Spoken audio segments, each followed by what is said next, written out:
Think he's reached a comfort zone yet? Well, he should be familiar with this situation. Not a lot of wiggle room. He strikes out Tucker. A wave and a miss. From the time I made my first communion, I said I wanted to be a priest. I've been a priest now for almost 39 years. I've been a parochial vicar. I've been a pastor. I've been rector of a seminary. 911, what's your emergency? We now have breaking news. My first shift was standing right on that smoldering pile as they were literally coming up with buckets filled with pieces of people from that rubble.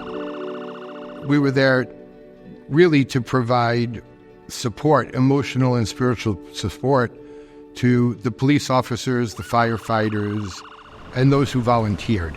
And also, I think it gave a great deal of solace to the family members who lost people to know that there was a priest there that prayed over them, that blessed them.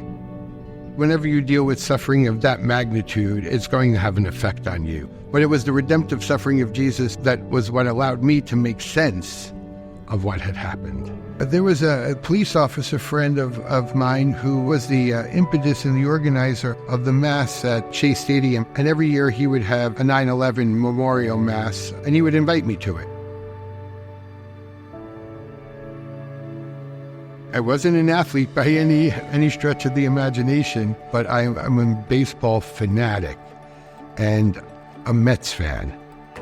So Monsignor Tom has been incredible. One of the first guys I met when I was traded over to the Mets gave me a big Polish hug and he said, I'm looking forward to serving you and serving you here at Citi Field, and immediately our family latched on to him. One of my biggest mentors was Monsignor Tom. I went to confession with him and he made me feel comfortable. He made me feel like, hey, your love, that bond, that relationship, just in that 10 minutes, grew into me and him having this incredible spiritual relationship. He married me and my wife. One of my fondest memories as chaplain of the Mets was when Bobby Valentine had me sit behind his desk in Shea Stadium. And then he stood on one side of me and Piazza on the other side. I have that picture hanging in my office in the rectory, and they both signed that picture.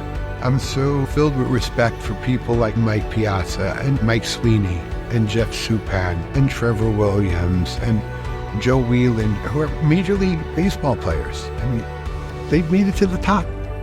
And yet they have not forgotten their faith.